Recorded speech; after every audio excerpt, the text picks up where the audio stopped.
Well, this is our last sermon series in Thriving Under Pressure, which is like a sub-series in the greater series of the book of Acts. Next week, we're going to kick off a new series called Asking for a Friend. You know, one of those things where you don't necessarily want to ask the question. You're like, oh, I got a friend who's wondering. And so we have a way for you to, once again, different QR code than the earlier one. This will be available after service as well. To scan this and submit a question. A number of questions came in this week. I think Jordan said there's no dumb questions. I was at home watching it going, yeah, there are some dumb questions. And for the most part, y'all's questions weren't dumb, mostly. I'm just kidding. Goodness, lighten up. No, I encourage you to ask questions. Now, the idea here is say, hey, this is a question I have about the Bible. This is a question I have about the Christian faith, about life, serving Jesus. Here's something that I've struggled with. Let me know. There's some things that would suit well coming and speaking for 30, 35 minutes, and there's some things that are like, you could probably Google that yourself. So, just try to find the right spot on those questions. But I just appreciate your participation over this last week. Super excited about some of the themes that are coming forward and where I believe this is going to take us. So with that, let's get to our message. We are coming on the end of our summer life groups here at Radiant, and we're about a month away from launching new groups for the fall. And I tell you what, I love my life group, but this past Thursday in our life group, we had a moment where we said, we were asking questions with each other, just kind of in conversation, pretty casual, and it was like, what song, when you hear it, like brings back some nostalgia? Now, here's the deal. I'm 44 years old. I don't realize that that's kind of old, I guess. I think it's young. But apparently some of the people in my life group think I'm an old guy because I start talking about like the Counting Crows. I start talking about Pearl Jam and Blind Melon. We need a little girl in if you're in your 40s, maybe you know this. There was one other couple that was like our age, or like, yeah, and the young people are like, what are you talking about? And I realized, like, okay, we're maybe doing some stuff that's obscure. Let's throw back to real nostalgia. We Are the World. The anthem of the 1980s, and it was like Blank Faces. And I was like, man, so I start playing the song, and one of the guys we start naming all the different singers who are singing that show up. You know what I'm talking about? We Are the World. I start talking about Guns N' Roses and November Rain, like a 9-minute. Actually, I'll be honest with you, small group ended and our hosts were held hostage because I'm like, no, give me your remote. I'm going to put this stuff on YouTube, and you're going to watch these videos. And like, there's one song, the November Rain song, that's like 9 minutes long, and they're like, this is like a short movie. And Slash is up there, and you know what happened? They said, is that the guy from the Geico commercial? Are you kidding me? The guy from the Geico commercial. The world has changed when it comes to music. Can I get an amen? Whether you're 40 or 60 or 80 or 20, the world has changed. Even the younger crowd was saying, I love it when young people say, old-time stuff that's like 10 years old. And I'm like, oh, that's new. But it's not just the world of music. It's not just the gas prices that's changed. It's not just technology, which has made huge changes over my lifetime, and particularly my adult lifetime. But the attitude of our society and our world and our culture towards the church has changed, I think. Now, let me see if I get this right. When I was a kid growing up, and maybe even more so if you're a little older than me, a little more seasoned, however you want to say that, it seemed like there was a time when the church was like, even if you weren't a Christian, that they were like, respectable, you're good-intentioned people, you're good people, we don't agree necessarily with your beliefs, but, you're free to believe that, and generally good people. But now I feel like our world and our society is making it to, without us doing anything, and I'll be honest, sometimes some of it's some things we have done some things, but for the most part, I feel like it's been kind of passive. We have somehow become the bad guy in society. We've become the bad guy at our neighborhood with I have a Facebook with my neighborhood, and they know I'm a pastor, and I'm like, interacting, but you just never know what the other person's like. I just have that sense. The world is changing. And it's not like it was. Am I the only one, or am I right on that? Or you guys are like, no, Jerome, it's always been like this. I am right. But I don't know if I'm as right as I think I am. Which actually, when I look at the text of the book of Acts where we have been, this whole idea of thriving under pressure, this whole sermon series has been about a church that has been under pressure. And really, I think it's such good news for us where we are today, the church in America. And let me just say, I've kind of described America. The church around the world has different circumstances and different realities. They've been the bad guy for a long time in many, many ways. But the church in the book of Acts, this is nothing new for them. It may be new for us, but not for them. You see, Christianity was birthed in a pagan culture. Christianity, and Christians in particular, were a problem to the peace and the establishment of that time. Let me just remind you where we started with this series, Thriving. Since this is the bookend final sermon series, or final sermon in this series, Thriving Under Pressure, we started with Stephen's death, the first Christian martyr.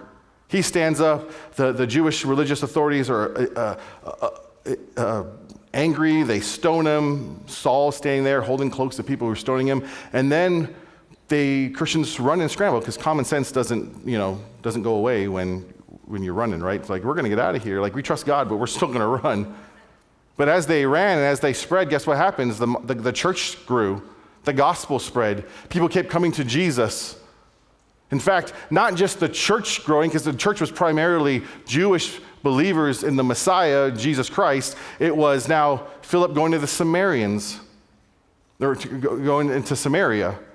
So the Samaritans are coming to faith.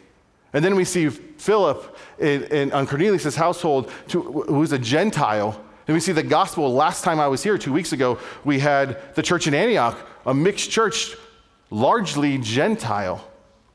So yeah, there's pressure, but yet we see at the same time, there's this thriving that takes place under pressure. And I think the perfect bookend for this series would be today's text in chapter 12. If you have your Bibles, turn to chapter 12. We see James put to death. So we have martyrdom, kind of bookending this whole series. James is put to death, which is just kind of the setting, but it's still something we could park on. We could stay there. It's not the big idea of the text. It's not the big idea of the message. But we have this second martyrdom. And then we get to one of the most famous passages when it comes to the book of Acts that many of us are familiar with because we probably know, speaking of the 80s, Amy Grant's song, Angels Watching Over Me, right? What's that about? It's about Philip. It's about Peter and his miraculous deliverance from prison. That's our text today. Dun, dun, dun. You know this song, right? Okay. You don't know this song. Got his angels watching over me. Yeah, that's the song. Am I the only one who knows that song? Oh, I didn't think so. My life group's like, I don't know who that is. That's an old person.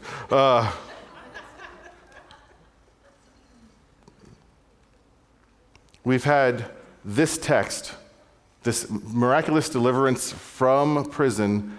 You've probably heard it preached before. It's been preached about God's mighty power of deliverance, or about the power of corporate prayer, or the power of trusting God in deliverance. But I want to take a step back and not just see that, but we're going to look at all of chapter 12. Because this chapter really isn't about Peter, believe it or not. This chapter is about God, and this chapter is about Herod. But mostly, as it's been through the whole book of Acts, God is the main character of our text.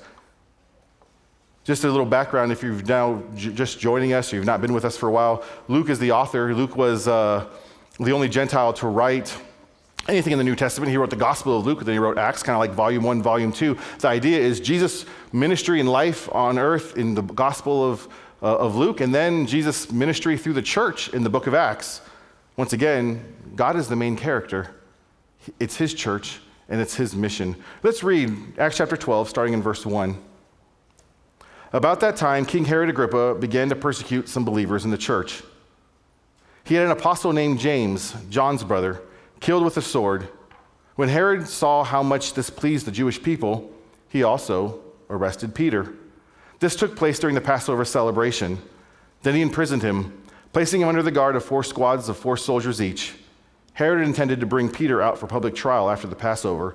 But while Peter was in prison, the church prayed very earnestly for him. We're going to stop right there. We're going to get through all this chapter, but let's just stop right there and take a look at this introduction to Herod. I know the text is James being killed, but we have a setup of who Herod is. Let's take a look at it really quick, starting in verse 1. About that time. About what time? Now, you have to remind you where we've been in Acts chapter 11. At the very end of Acts chapter 11, let me just read it to you, Acts chapter 11, 29 through 30. You could probably scan in your Bible just a few verses up. So the believers in Antioch, that's where we were, this Gentile mixed church, decided to send relief to the brothers and sisters in Judea because of a famine.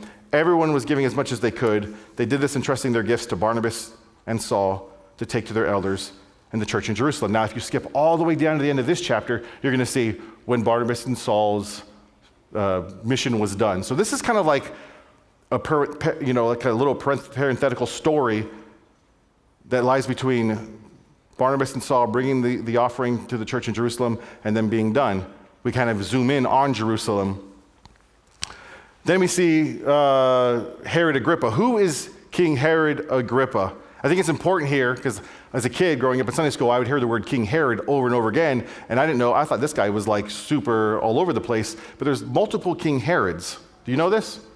Herod the Great was the guy during Jesus' birth that the wise men had come to, and he was like, no way, we're going to, there was Herod Archelaus was the reason that Joseph moved his family, Mary and Jesus, to Nazareth. There is Herod Antipas who killed John the Baptist. This is all a line of kings of Israel, but of the Jewish people, but it was not really kings as in like David and Solomon and that monarchy. It's just kind of like a puppet king. Who's really in charge? The Romans, the emperor. They answered to the Romans. They answered to the emperor. Their job performance is based on keeping what's called Pax Romana, the peace of Rome. And then in the book of Acts, we see there's Herod Agrippa the first, and we'll see another one, the second, later on in the book of Acts. They're client kings under Roman authority. The people usually hated them because they weren't real kings. This wasn't David and Solomon. This was an imposter king. So these kings felt a need to make the people happy. And in Jerusalem, the Jewish people making them happy meant, let me pick on the Christians, which is what we see with James. Verse 2, we see here that it was the apostle James. There are a number of James in the book of Acts. There's a number of James in this chapter. But this is James, John's brother. Now, do you know, we talk a lot about Peter's martyrdom and Paul because of church history and the record that we have of that, but it's actually not in the New Testament. This is the only apostle who's martyred that we have recorded in the New Testament. He's the first of the disciples, now apostles, to be martyred, which is kind of interesting because his brother John ends up being the last at the very, very end of the first century. Verse 3, we see that Herod sees, not just we see, Herod sees that James' death pleases the Jews. He's gaining favor.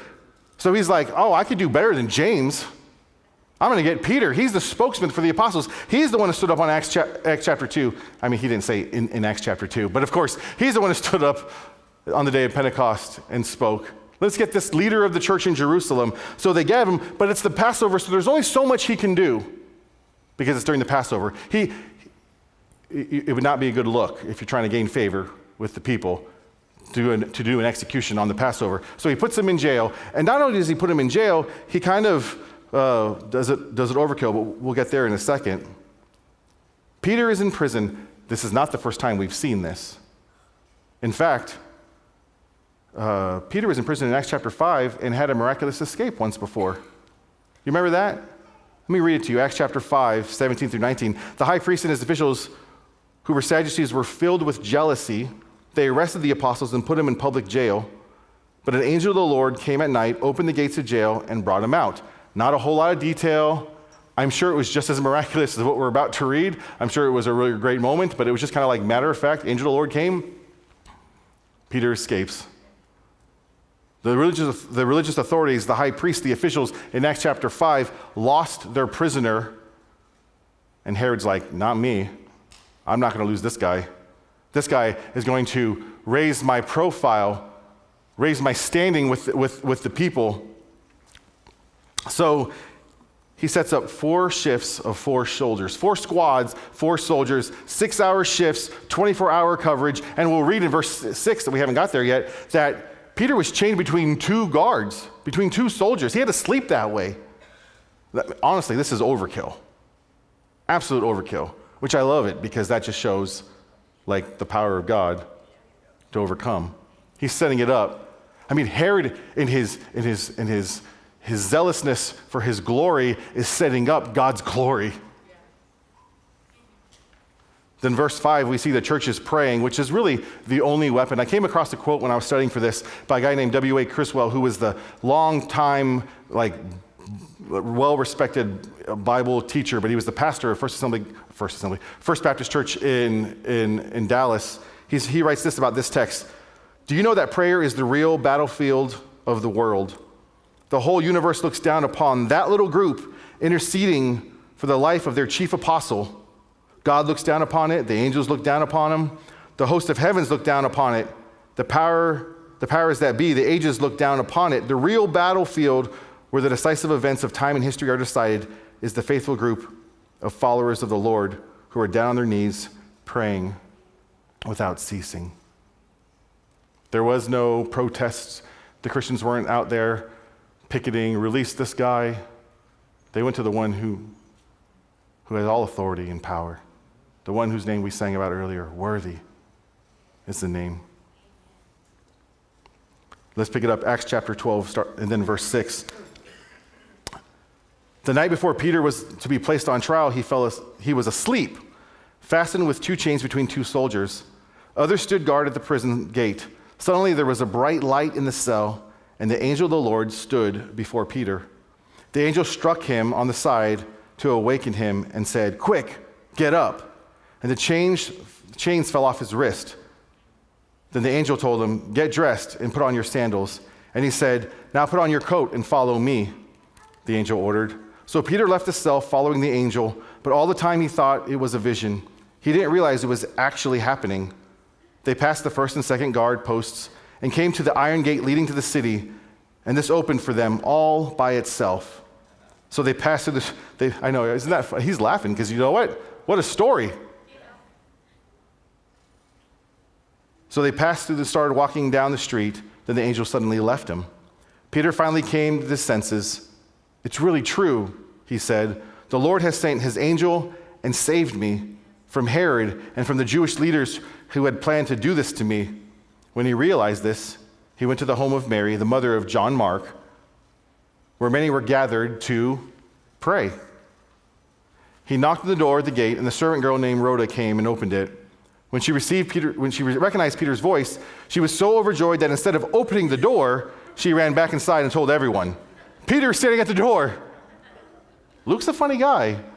I mean, it's a funny story, and Luke makes sure to include that. "You're out of your mind," they said. When she insisted, they decided it must be an angel. Meanwhile, Peter continued knocking. When they finally opened the door and saw him, they were amazed. He motioned for them to quiet down and told them how the Lord had led them out of prison. "Tell James and the other brothers what had happened," he said, and then he went to another place. At dawn, there was a great commotion among the soldiers about what had happened to Peter. Herod Agrippa ordered a thorough search for him. When he couldn't be found, Herod interrogated the guards and sentenced them to death. Afterward, Herod left Judea to stay in Caesarea for a while. So this amazing prison escape, really not an escape, it's a deliverance, because Peter had nothing to do with it. It's evident that God is at work right here, and we're going to look at that. First of all, I want to point something out here. This could be a sermon if I wanted to preach on one verse, but I think it fits with the greater sermon. Verse 6, the night before Peter was to be placed on trial, he was asleep. Can I have some of that faith? He's not just asleep, he's asleep in a very uncomfortable position, chained up between 2 guards.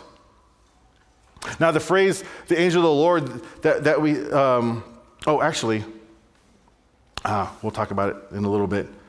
I'm reminded, so verse 7 through 10, and we're not going to look through every single verse. We're going to take it in chunks here. The actual escape, verses 7 through 10, we see the angel of the Lord who comes through. Now, there's a connection when you see the angel of the Lord. That's something that we were introduced to way back in the Old Testament. It's the angel of the Lord that met with Abraham as he walked Isaac up the mountain to offer him as a sacrifice. It was the angel of the Lord that is said to have met Moses in the burning bush. There's no doubt about it that God is involved here. This is not an escape. This is a deliverance. God is doing the work. The angel wakes up Peter. The chains fall off his wrist. The cell is filled with light. Peter thought he was dreaming.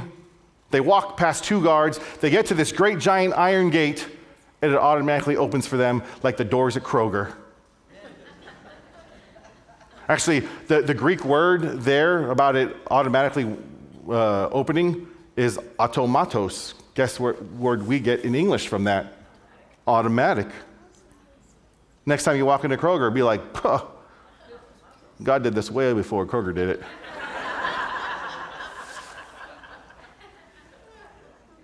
In the next few verses, 11 through 12, we see that Peter kind of comes to his senses. He wakes up. He wasn't dreaming after all. And then what's he do? He said, God's on my side. I'm going to go mock Herod. No, he runs and finds some shelter. He's not a dummy. Common sense is still required. Like, divine deliverance does not excuse us from using common sense. So he goes finds the brothers and sisters who are praying for him in the house of Mary, who is the mother of, it's just really said really quickly here, John Mark, who we'll talk about more the next time we revisit Acts. Not a whole lot about him right in this moment.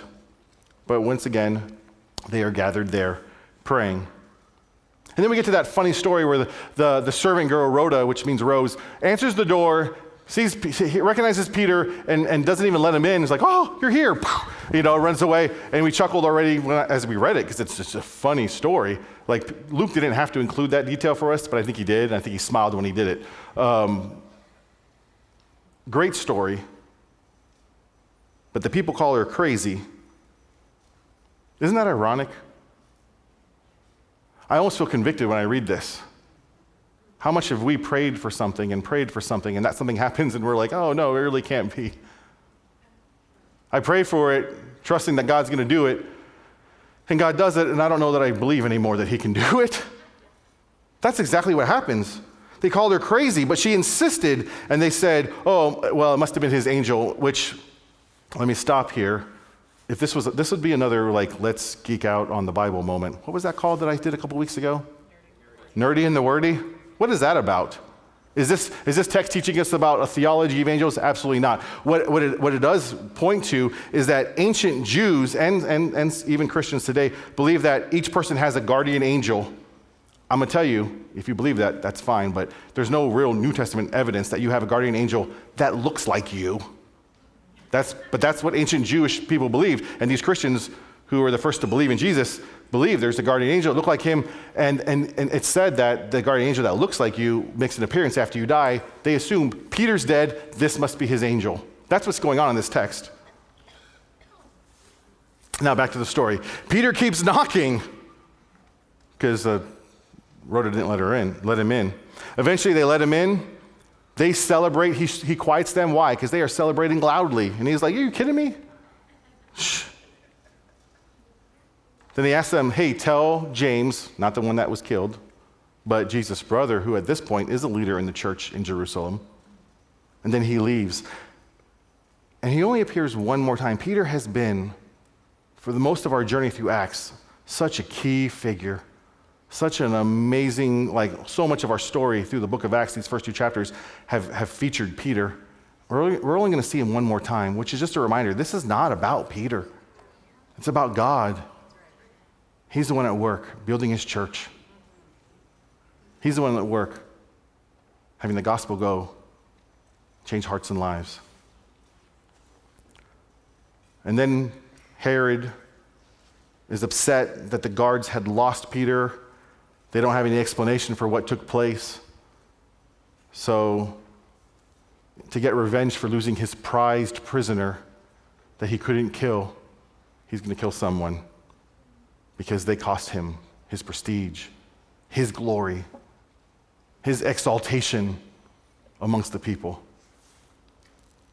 And then we get to Acts 12, verse 20. A totally different scene. Pick it up with me. Now Herod was very angry with the people of Tyre and Sidon. So they sent a delegation to make peace with him because their cities were dependent upon Herod's country for food. The delegates won the support of Blastus. What a name. Sorry. If you guys don't know, I have ADD, and there's just a moment where I wanted to go off the name Blastus, but we'll just come back on track, Jerome. Blastus is Herod's personal assistant, and they make an appointment with Herod. It was granted. Then the day arrived that they had the appointment with Herod. Herod put on his royal robes, sat in his throne. He's getting gussied up. He's sitting in his place of high power and authority. And he made a speech to them. The people who were looking for food, trying to get in good with him, make peace with him. The people, in verse 22, they gave him a great ovation, shouting, "It's the voice of God, not of a man." Instantly, the angel of the Lord struck Herod with sickness because he accepted the people's worship instead of giving the glory to God. So he was consumed with worms and died. Meanwhile, the word of God continued to spread, and there were many believers. You see, as miraculous as that escape was, this text is really not about the escape. It's really not about Peter. It's about God and about Herod, and it's about glory. Verse 22 and 21 set the scene. There's new circumstances. It has nothing to do with where we were in Jerusalem. I mean, it said at the very end that he went to Caesarea anyways. We see Tyre and Sidon. They send a delegation. Herod meets with them. He makes a speech, and they say what we see in verse 22. It's the voice of God and not of man. What would you do in this moment? I'd be like, whoa. I think Herod was like, yeah, bring it. And what takes place, the angel of the Lord strikes him with sickness. And eventually he's consumed with worms and dies. Now, if we were to look at this text and really take a focus on Herod, my sermon to you would be, my big idea would be something like, listen, if you go against God, you will lose. That's a given. I don't think anyone here is going to go against God, hopefully, quite like this. But isn't that good news for those of us who see the things that set themselves against God in our world today? Not just that they will lose, but God wins.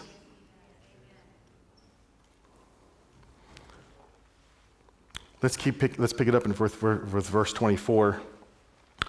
Meanwhile, the word of God continued to spread, and there was many new believers. See, God turned the tables on Herod and what he was trying to do by killing James and arresting Peter. He turned the tables on hurting the church for his own glory and his own exaltation. But because instead of stopping the church, he actually contributed to making the church grow. Instead of receiving glory, he actually contributed into God receiving the glory. In the end, Herod, his loss of Peter as a prisoner, his own death exalted God. It didn't exalt himself. He didn't spread his reputation. He spread the reputation of Jesus. Which brings me to my point. Because there's a lot of crazy circumstances here. There's a glorious deliverance, but there's also a martyrdom. And there's also imprisonment. There are circumstances here that we don't necessarily want for ourselves, and we would quickly question whether God was present or if he cares. But let me give you the big idea of this text. God will take care of his church. You may not be sure of his methods, but you can be sure that his plans will prevail. God will take care of his church. Very often we're not sure of his methods, but you can be assured that his plans will prevail. So when we feel the pressure of our world and our culture and our society, when we hear the news, when we get pushback from coworkers. God's not losing. He's not fumbling. He's got a plan and a purpose.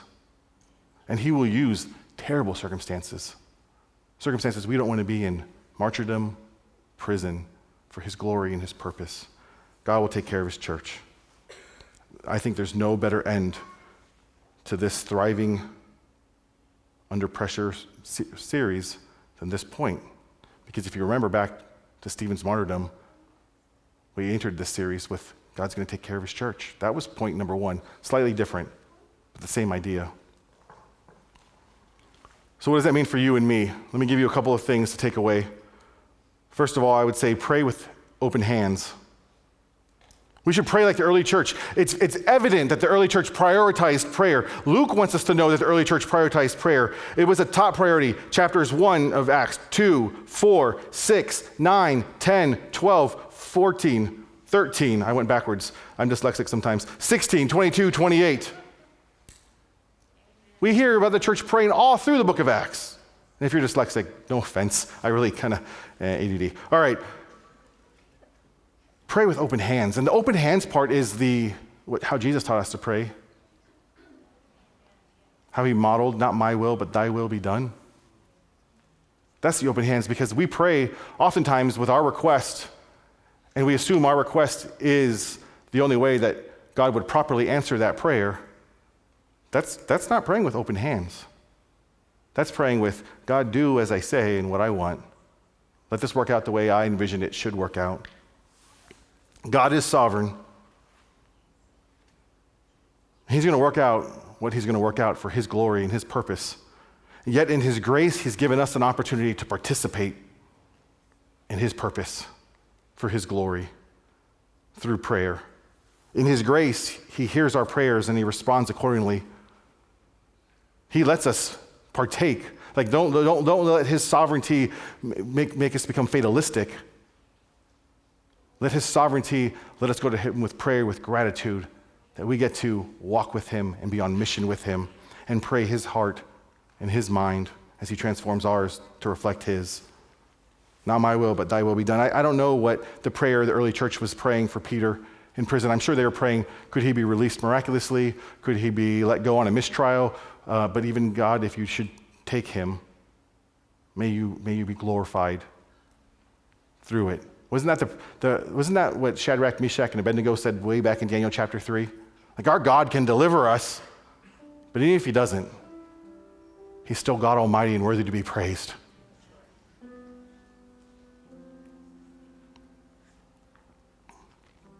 Next thing I would say is sleep with a settled heart. Pray with open hands and sleep with a settled heart. I look at Peter sleeping the night before his trial and what would have been his subsequent execution, and I think, man, I don't sleep when the lights don't work at church correctly. By the way, I can't see any of you. These lights are blinding me right now. And Peter's sleeping, facing imminent death. With a settled heart that's not rooted in God will definitely come through with my desired outcome, but a heart that's rooted in God's sovereignty, in his might, in his power, and no matter what happens, God wins. No matter what happens. I mean, what was Peter thinking in that moment when he went to sleep? I wonder if he was thinking about Jesus' words in John 21. You know that passage when after the resurrection, they're on the shore of the Sea of Galilee, and Jesus says, Peter, do you love me? Feed my sheep. Remember that really famous passage? Listen to what he says in verse 18. I tell you the truth, when you were young, you were able to do as you liked. You dressed yourself and went wherever you wanted to go. But when you are old, you will stretch out your hands, and others will dress you and take you where you don't want to go. Jesus is talking about Peter's eventual end. And Peter's thinking, this could be what Jesus was talking about. I'm going to sleep.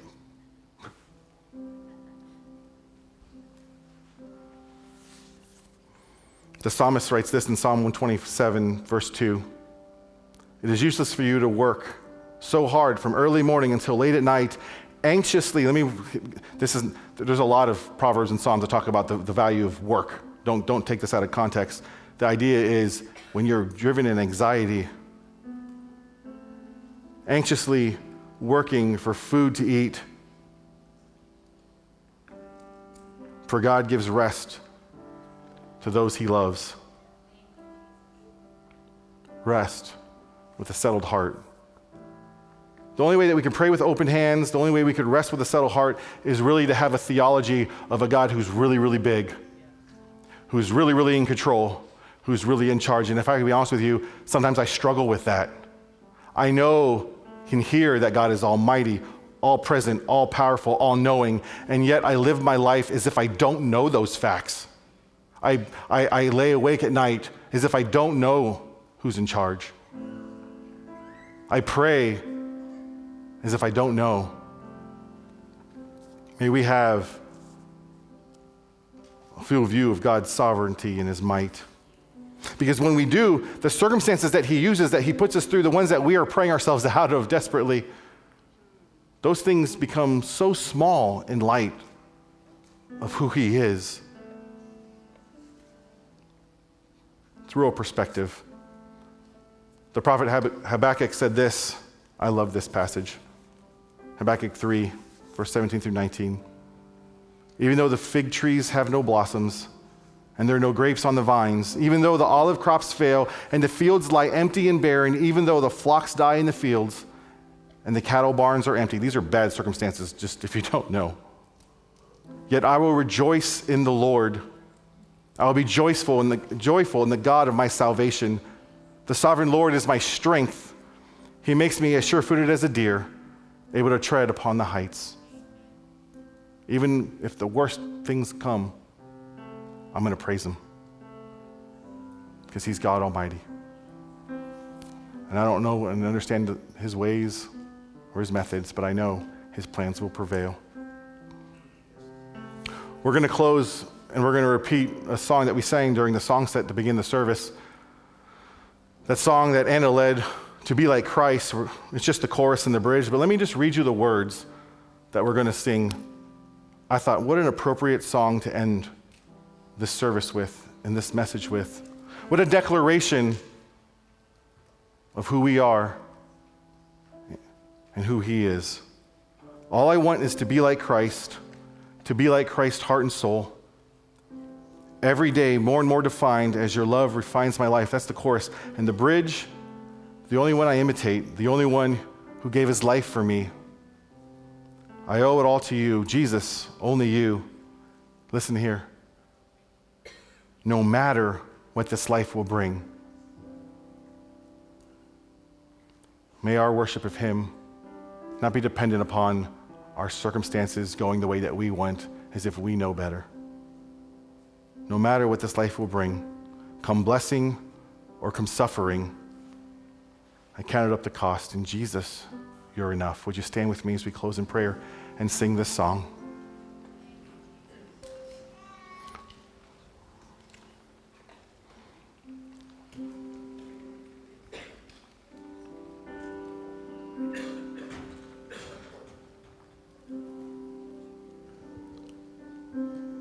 Father, it's texts like this.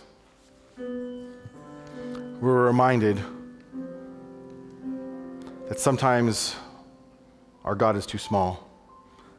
Not that you're too small, but our view of you is far too small. Forgive us, Lord. I pray that you would help us, remind us, as we pray with open hands. We don't just pray our petitions, but we pray to listen, to hear your voice as a reminder to us of who you are. And when we're reminded of who you are, how great and mighty you are, how in control you are, there's a settling that takes place in our heart.